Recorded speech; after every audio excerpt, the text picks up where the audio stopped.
Hey guys! Welcome sa episode 2 ng Subway Beshies. Tourist attractions, food trip, culture, lahat ng yan, i-explore natin via Subway. From Chanmen, isa pang shopping street ang pinuntahan namin for today's video. Welcome to Wangfujin! Kaya naman tara na at let's explore the place. Come on!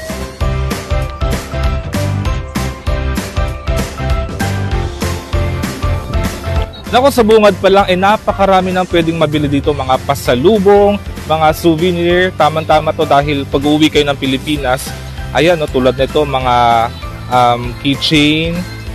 Keychain ba yan? May mga stuffed toy, bracelet, sa mga mamis ninyo, mga tita nyo.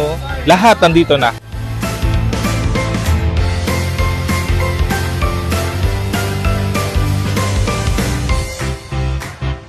Bukod sa mga pasalubong, napakarami din pwedeng bilhan ng mga pagkain tulad nito.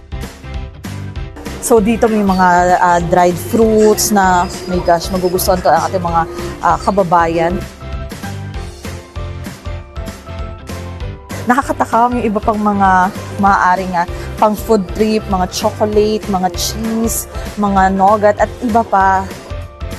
Ako, napakaraming pagpipilian dito. Ikaw na mismo yung magsasawa.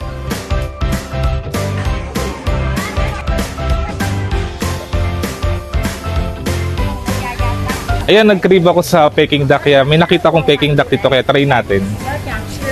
Ni hao, Peking duck. Yeah. 1.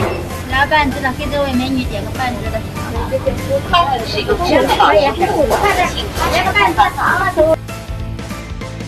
Ang kagandahan dito, nakikita mo at napapanood mo real time kung paano ginagawa yung in-order natin na roast duck rolls.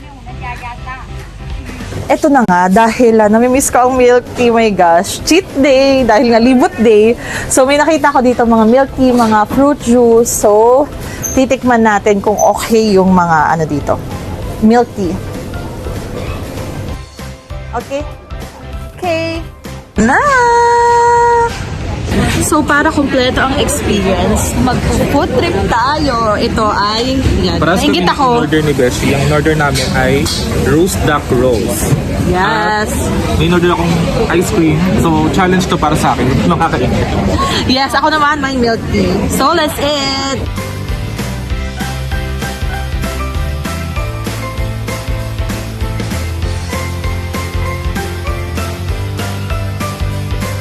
So, tapos na kami kumain. Beshi, how's your food trip Ayan, experience? ngayon kakatapos ko lang kumain ng roast duck. Pero itong kinakain ko masarap din to, chocolate. Yung roast duck mas Yung masarap. roast duck, masarap siya kasi talagang ang dami ng serving, ang laki ng serving.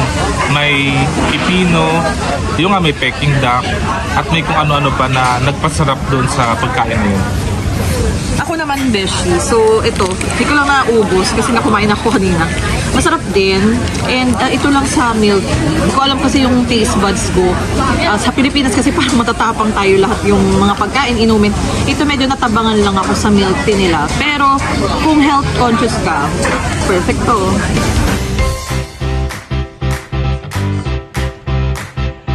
Isa sa mga atraksyon dito sa Wangfujin ay yung nasa likuran ko na 3D LED billboard kung saan may mga parang lumalabas na mga objects sa screen.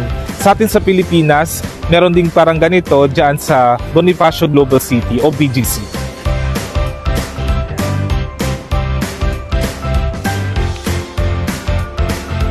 Kabi-kabila yung mga shopping mall dito sa Wangfujing Street. At ito nga, mula sa mga high-end brands hanggang sa mga pangmasang gusto nga mga bilhan ng ating mga kababayan, meron dito. Kaya naman para sa marami, isa itong shopping haven.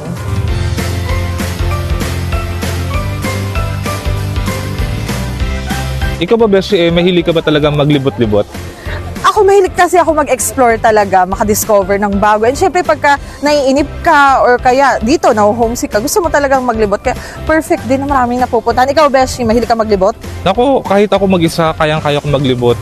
Kasi ang dami ko nakikita, parang nakakabusog sa mata.